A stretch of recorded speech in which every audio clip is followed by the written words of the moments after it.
రాష్ట్ర revenue staff registration శాఖ మంత్రిగా అనికాని సత్యప్రసాద్ బాధ్యతలు స్వీకరించారు. వైఎస్ఆర్సీపీ ప్రభుత్వంలో ప్రజలు చాలా ఇబ్బందులు పడ్డారని గుర్తు చేశారు.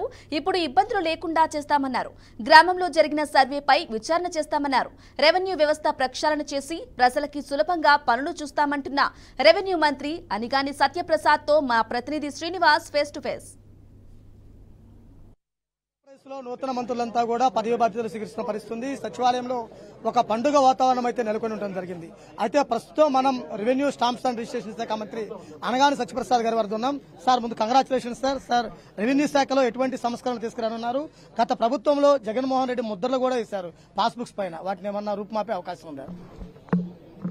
ముందుగా ఇంత గురుతర బాధ్యత ఇచ్చినటువంటి మా ముఖ్యమంత్రి వారికి నా కృతజ్ఞతలు తెలియజేసుకుంటూ, డెఫినెట్లీగా పాలసీస్ అనేవి ప్రభుత్వం ప్రజాహితం కోరుకుని, ఎందుకంటే నేల తల్లిని పోల్చే మన సంస్కృతి మంది.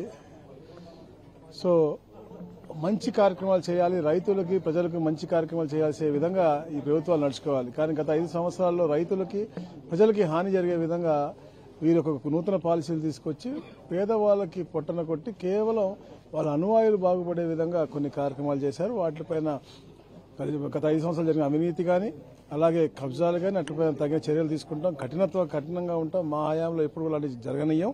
అలాగే ఏదైతే ల్యాండ్ టైటిలింగ్ యాక్ట్ ఉందో దాని మీద రద్దు చేస్తూ 2వ సంతకం కూడా పెట్టారు. అది అసెంబ్లీకి వస్తుంది. చర్చించిన తర్వాత దాని మీద కూడా మేము తప్పకుండా రద్దు చేస్తాం. ఎందుకంటే ప్రజలు రీసర్వేల్లో కూడా చెప్తారు. అసలు ప్రజలు కాదు, అసలు సర్వేయర్లే చెప్తా ఉన్నారు. ఈ రోజు వచ్చి మాకు ఒత్తిడిలోకి వచ్చిన తర్వాత మేము నిజంగా గ్రౌండ్ లో రియల్ గా మేము సర్వేలు చేయలేదు, ఎలాగైతే పాత ఉన్నాయో అయ్యే మేము రాసేసి ఇచ్చేసాం తప్ప ఎక్కడ కూడా ప్రాక్టికల్ గా చేసింది చాలా తక్కువ అని చెప్పి. ఎందుకంటే 17,000 విలేజ్ 6,300 విలేజెస్ చేశారు. అవి కూడా దాంట్లో కూడా ప్రాక్టికల్ గా చేసింది చాలా తక్కువ విలేజెస్. అంటే అది కూడా ఊరికనే పైన ఒత్తిడిగా వచ్చినట్టు చూసి చేశారు తప్ప ఎక్కడ కూడా ప్రజాహితం కోరి చేయలేదు. కాబట్టి అన్ని సర్వేలు, అన్ని కార్యక్రమాలు, ఏ పాలసీ వచ్చినా కూడా ప్రజాహితం కోసం, రైతుల హితం కోసం ఉండాలి. కాబట్టి నూతన పాలసీలు తీసుకొచ్చి, అలాగే గతంలో ఏదైతే వీళ్ళు లాక్కున్నారో అవన్నీ కూడా పేద ప్రజలకు వచ్చే విధంగా మేము తప్పకుండా చేస్తాం. అంటే ముఖ్యంగా చూస్తే స్టాంప్స్ అండ్ రిజిస్ట్రేషన్ శాఖలో కూడా చూసినట్లయితే గనక బోలెడన్ని అవకతవకలు జరిగాయి, బోలెడన్ని నదులు గోల్మాలైన పరిస్థితి ఉంది. అలానే సచివాలయంలో కూడా రిజిస్ట్రేషన్ హక్కు ఇచ్చారు. వీటన్నిటి వల్ల చాలా ఇబ్బందులు పడుతున్నారు కదా, వాటి మీద మెరుగైన విధంగా ఏ విధంగా చేస్తారు?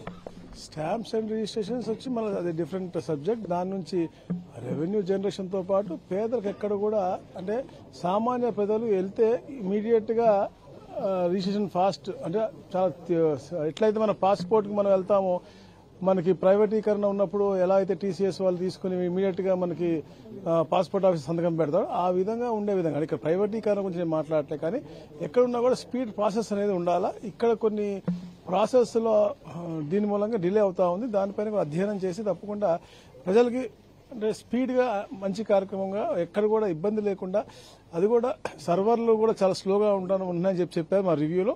దాన్ని కూడా ఎట్లాగైతే క్లౌడ్ లో పెట్టుకుని చేసుకుంటే బాగుంటుందో, ఎట్లా ఉంటుందో కూడా నిన్న రివ్యూ చేశాం. దాని మీద కూడా మేము చూసుకుని ఏది మంచి అవుతుందో అదే చేస్తాం తప్పకుండా. ఏది కూడా మేము వాళ్ళకి ఇబ్బంది పడే విధంగా చేయకుండా ఏదైతే ప్రజలకు మంచి జరుగుతుందో అదే చేస్తాం తప్పకుండా. అసైన్ ల్యాండ్ రైతులు ఉన్నారు, వాళ్ళకి రెవెన్యూ శాఖతో చాలా ఇబ్బందులు ఉన్నాయి. అంటే 20 సంవత్సరాలు దాటిన రిజిస్ట్రేషన్ హక్కు ఇచ్చినా కొన్నిసార్లు కాలేదు, కొన్నిసార్లు అయినాయి. అసైన్ భూములు వాడు లేకుండా బయట దళారులు ఉన్నారనే ఆరోపణలు ఉన్నాయి. వాటి మీద ఎటువంటి చర్యలు తీసుకుంటారు? అదే చెప్పాం, అసైన్ భూములు గతంలో ఉన్న ఇవన్నీ కూడా విధి విధానాలను కూడా మార్చేసి ఒక యాక్ట్ తీసుకొచ్చి దాంట్లో దళితులందరికీ కూడా, పేదలందరికీ కూడా అన్యాయం జరిగే విధంగా గత ప్రభుత్వం చేసింది. 20 సంవత్సరాలు వాళ్లే ఉంటే, ఎవరైతే అసైన్ ఉన్నాడో అతనే కనుక పొజిషన్ లో ఉంటే అతనికి వచ్చే విధంగా ఒక యాక్ట్ తీసుకొచ్చి దాన్ని కూడా వాళ్ళు భయభ్రాంతులు చేసి ముందుగానే అన్ని కూడా తెలుసుకుని వీళ్ళ అనువాయులు వాటిని కొనుగోలు చేయడం, 10 రూపాయలు ఉన్నది రూపాయికి కొనుగోలు చేయడం కానీ, లేకపోతే వాళ్ళు బెదిరించి తీసుకోవడం కానీ చేసి దాన్ని లీగల్ గా చేసి వాళ్ళు ఈ యొక్క మాఫియా చేశారు. అది తప్పకుండా దానిపైన అధ్యయనం చేస్తాం.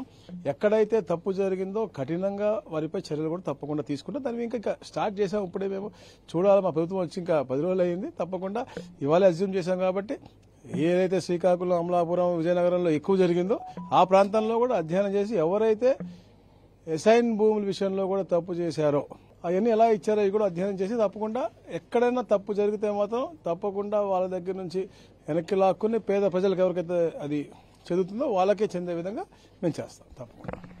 రాష్ట్రంలో రెవెన్యూ శాఖను ప్రక్షాళన చేయడమే కాకుండా స్టాంప్స్ అండ్ రిజిస్ట్రేషన్ శాఖలో కూడా మెరుగైన సేవలు అందిస్తాము, ప్రజలు ఇబ్బంది కలగకుండా సతరమే వాళ్ళకి సేవలు అందే విధంగా ఏర్పాటు చేస్తామంటూ కూడా చెబుతున్న పరిస్థితుంది. Camera person Srinivas BRK news సచివాలయం నుంచి.